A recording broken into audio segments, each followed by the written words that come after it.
A tribunal in Niger has issued an order for the release of the former president's son from house arrest. This decision comes after the coup, during which Mohammad Bazoum and his family were placed under house arrest.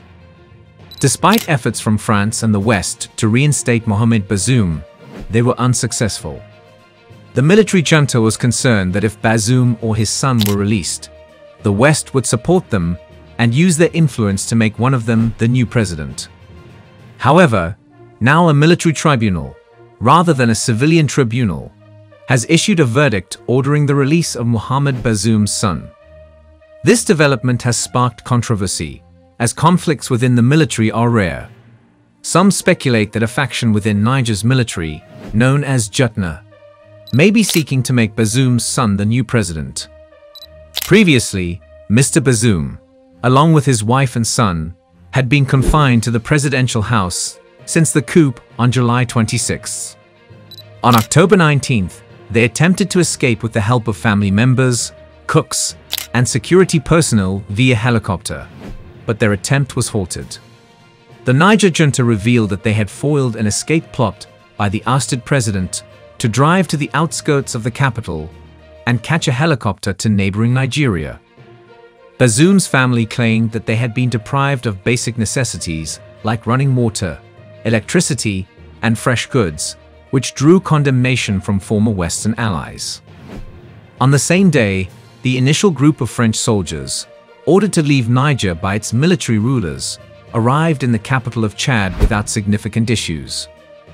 This led to speculation that France might have been involved in Bazoum's escape plan. Despite support from France and other countries and organizations for Bazoum's release, the military regime remained inflexible. Family members mentioned that they had not heard from him since the day before the escape plan. It was expected that Bazoum could face serious charges and severe punishment for his attempted escape. Calls for his release came from both local and international sources. The former president's relatives spoke out about the abusive treatment they endured under the new military regime. The family's lawyer expressed concern about the military authorities' focus on President Bazoum's family. The West African bloc, ECOWAS, called on the coup leaders to reinstate Mr. Bazoum as president. ECOWAS had threatened military intervention if diplomatic efforts failed and had imposed substantial economic sanctions. However, the Niger military junta remained determined to prosecute Bazoum and was not intimidated by these measures. Later, it was reported that Bazoum had appealed to the West Africa bloc's court to secure his release. His lawyer asked the court to order Niger's military rulers to end his arbitrary arrest and transfer power back to him. ECOWAS warned that it could militarily intervene in Niger if diplomatic efforts to reinstate Bazoum failed. If the court rules in favor of Bazoum, Niger would be legally obligated to execute the decision. The leaders of the Niger's coup have announced their intention to prosecute the democratically elected Bazoum on charges of high treason and undermining internal and external security. Additionally, the European Union, EU, has reiterated its support for ECOWAS' position and called for the immediate and unconditional release of Bazoum and his family.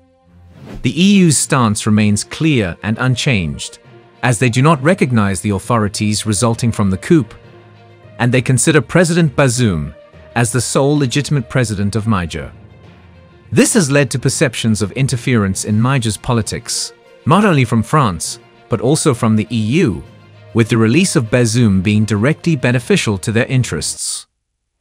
Later, the ECOWAS court issued a directive for the immediate release of Mohammad Bazoum, the ousted president of Niger. The court, headquartered in Abuja, Nigeria, emphasized the need for his immediate and unconditional release, highlighting his role as the representative of Niger and his continued position as the president of the republic. The ruling cited infringements on constitutional rights. However, despite ECOWAS proposing to lift sanctions in exchange for Bazoum's release, General Abdourahmane Chiani, the military leader of Niger, refused to comply and insisted on Bazoum's continued detention. During the summit, ECOWAS leaders reiterated their call for Bazoum's release and advocated for a shorter transition period to civilian rule, which is currently set at 3 years by the Junta military faction. While the military leader agreed to reduce the transition period, the specific duration was not specified. In response, ECOWAS announced that it would maintain sanctions on Niger, but suggested forming a committee to collaborate with the military junta in establishing a transition roadmap. Depending on the outcomes of these discussions, sanctions would be gradually eased. It is evident that ECOWAS attempted to secure Bazoum's release in exchange for lifting sanctions, but this approach did not yield the desired results. Niger's military declared its intention to charge ousted President Mohammad Bazoum with high treason just hours after a Nigerian delegation hinted at the willingness of the coup leaders to engage in diplomatic efforts to resolve the crisis. In a statement aired on national television, a spokesperson for Niger's military detailed the charges against Bazoum, accusing him of high treason and undermining the internal and external security of the country. Bazoum, aged 63, along with his family, has been confined to the president's official residence in Niamey since the coup on July 26, raising international concerns about their well-being in detention. ECOWAS has consistently called for Bazoum's reinstatement and imposed significant economic sanctions on Niger, even threatening military intervention if civilian rule is not restored. However, the intentions of Niger's military junta regarding Bazoum differ from ECOWAS' position. ECOWAS has approved the deployment of a standby force to restore constitutional order in Niger, demonstrating their commitment to seeking a diplomatic resolution to the crisis. The spokesperson for Niger's military downplayed concerns about Bazoum's health, stating that the deposed leader had a doctor's visit the previous day and no health issues were reported. Amadou Abdrahmane criticized ECOWAS sanctions on Niger, labeling them as illegal, inhumane, and humiliating. He cited challenges for people to access medicines, food, and electricity. This military statement followed a meeting between a group of Nigerian Islamic scholars and Niger's coup leader, Abdourahmane Chiani, where the general agreed to engage in direct talks with ECOWAS. Abdullahi Balalo, leading the Nigerian delegation, stated that their mission aimed to establish a dialogue between the junta coup leaders in Niger and ECOWAS, which agreed to direct discussions with ECOWAS leaders. During the meeting, the visit received approval from Nigerian President Bola Tinubu, who heads ECOWAS and firmly opposes the coup. The charges against Bazoum are likely to increase tensions between the military in Niger and the international community. The military's announcement of charges suggests a reluctance to release Bazoum, potentially bolstering their position in future negotiations. The possibility of military intervention to reinstate Bazoum has caused division among ECOWAS members and triggered warnings from foreign powers, including Russia and Algeria. Niger's neighboring countries, Mali and Burkina Faso, governed by military regimes from coups, view intervention as a declaration of war. Chan's delegation expressed gratitude to Guinea for its support, indicating the coup leader's efforts to solidify alliances amid regional and global pressures. The coup in Niger represents a significant setback for Western nations, considering Niamey a partner in the Sahel region to counter insurgency linked to Al-Qaeda and ISIS. The US, France, and other European countries have heavily invested in military assistance and training from Niger's forces, with over 2,500 military personnel stationed in the region.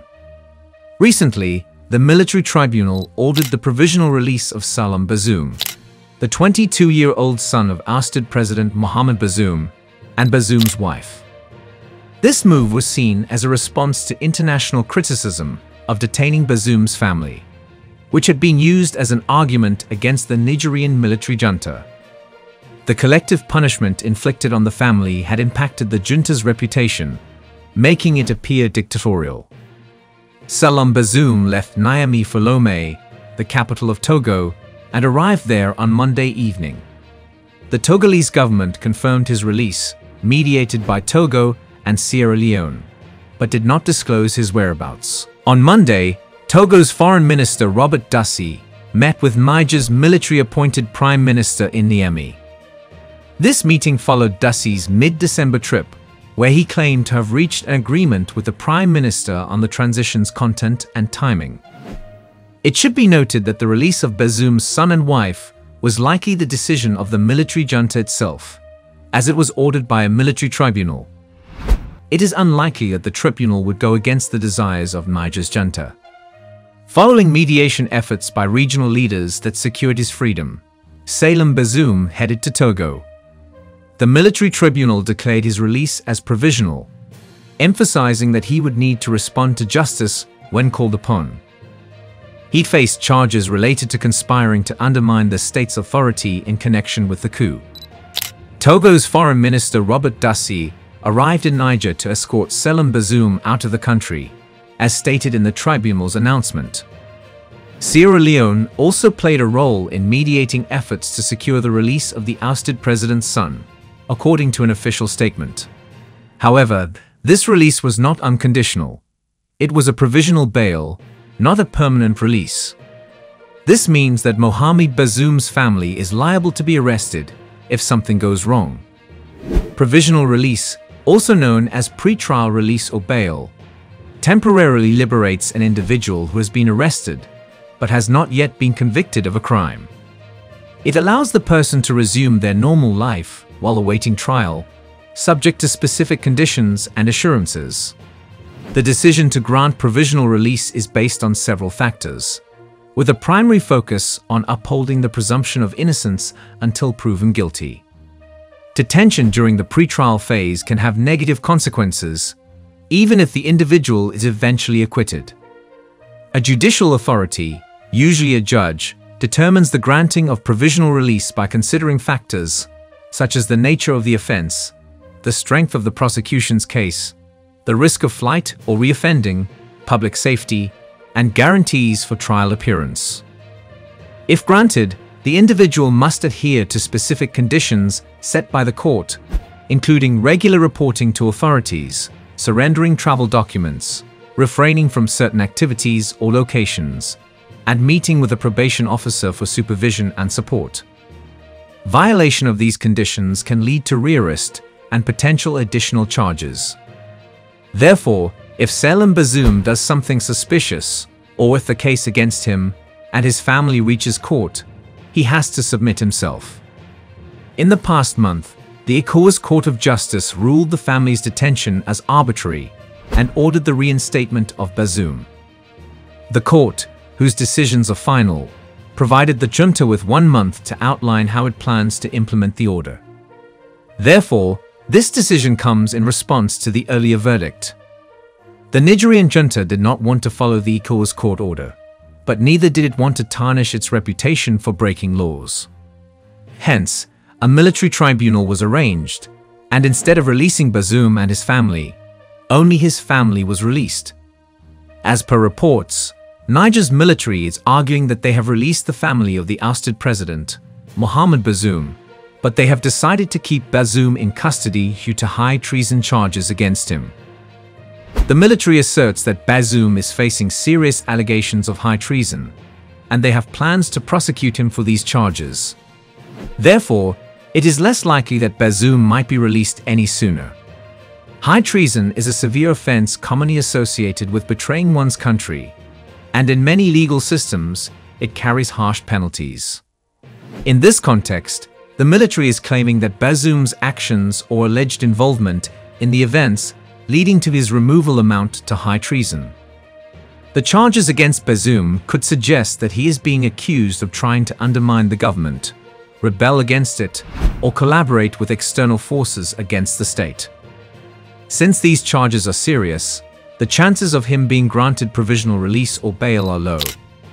However, by releasing Bazoum's family, the military may be indicating that their actions are specifically aimed at Bazoum himself and not the entire family. This move could also be seen as an effort to address international concerns about the well-being of Bazoum's family, highlighting that their actions primarily target Bazoum based on legal considerations. Furthermore, The Nigerian junta has temporarily released the deposed president's family under certain conditions. This means that the release is not permanent and depends on certain terms. One crucial condition specifies that if the released family members engage in activities against the junta, especially with support from Western allies, they may face rearrest. The provisional release is a subtle arrangement indicating that any actions perceived as conflicting with the junta's interests could lead to the family members being detained again. This approach by the junta establishes a potential point of leverage. While allowing the family's release, the junta imposes conditions that restrict their actions, particularly in collaboration with Western allies, effectively creating a form of collateral. The implicit message is that the well-being of the released family members is connected to the behavior of the deposed president's allies and Western supporters. Any attempts to oppose or work against the junta might result in the family members being rearrested, which would impact the released president, essentially making him a form of collateral. Therefore, the Nigerian military junta is hesitant to release the ousted President Bazoum due to strategic concerns. The junta is worried that Bazoum's release could attract support from Western nations, especially France, potentially allowing him to make a political comeback. The junta is cautious about the prospect that upon regaining freedom, Bazoum might align himself with Western interests, particularly those of France. There is a concern that with backing from Western nations, Bazoum may actively seek a return to political power in Niger. Furthermore, there is a specific worry that if reinstated, Bazoum might advocate for the involvement of French and possibly even US troops in Niger. This situation raises the possibility of Bazoum being seen as a leader heavily influenced or controlled by Western powers, effectively acting as a puppet advancing Western interests. By keeping Bazoum in custody, the junta aims to prevent the potential scenario of him gaining external support that could be used to orchestrate a political comeback. Additionally, the junta seeks to avoid a situation where Bazoum, once released, could call for foreign military intervention in Niger, particularly by Western powers. The junta's decision to detain Bazoum is driven by the desire to maintain control over the political landscape and prevent him from being seen as a figure backed by the West who could influence Niger's internal affairs. The release of the ousted president's family by Niger's military junta is seen as a strategic maneuver aimed at relieving pressure and redirecting attention from the junta's actions, particularly the detention of President Bazoum. Presenting the release of family members as a humanitarian gesture is designed to portray the junta as responsive to concerns about the well-being of Bazoum's family. The Nigerian military junta's decision to release Mohammad Bazoum's son and wife could create a perception that the junta is willing to make concessions, potentially easing international criticism. By releasing specific individuals, the junta aims to create a more favorable perception, especially among Western nations and international organizations advocating for Bazoum's release. This move could divert advocacy efforts and campaigns that were primarily focused on securing President Bazoum's freedom, temporarily diffusing the momentum behind calls for his release. Releasing the family members serves as a distraction from broader political issues and questions about the legitimacy of the junta's rule. It allows the junta to control the narrative by presenting a seemingly conciliatory gesture while retaining control over the detained president. It's important to note that the release of the family may come with conditions or limitations on their activities, subtly conveying that actions against the junta's interests could result in their rearrest, creating leverage for the junta. Currently, the chances of the Nigerian junta releasing the ousted President Bazoum are minimal, despite condemnation from France, a former ally of President Bazoum. The junta appears unaffected by external diplomatic pressure, suggesting that even significant Western nations may not be able to sway the junta's decision regarding Bazoum's release. Furthermore, the threat of military intervention by the ECOWAS has not deterred the junta, indicating their determination to hold onto Bazoum, even if it means defying the collective will of neighboring states. The junta's reluctance to release Bazoum might be linked to their assertion that they possess evidence of treason against the ousted president. By keeping Bazoum in custody, the junta may intend to present the case before a court, suggesting a belief in a strong legal basis for his continued detention. This indicates a preference for handling the matter through legal channels, possibly involving a court trial to address the allegations against Bazoum. Holding Bazoum in custody provides the junta with political control, allowing them to manage the narrative and potential political repercussions. This strategy helps them maintain a grip on the situation, even in the face of international pressure. However, even though Bazoum's fate remains uncertain, his son and wife have been temporarily released on the condition that they do not engage with France or plot against Niger's junta. As long as they comply, they will remain free and Bazoum will stay safe. However, if they violate these conditions, the situation can worsen. In the comment section, please share your thoughts on why Niger's military junta accepted to release Mohammad Bazoum's son and wife. Do you believe it's a good gesture not to extend the treason charges to Bazoum's wife and son? Let us know your thoughts on what the West might do by using Bazoum's wife and son as an excuse to interfere in Niger.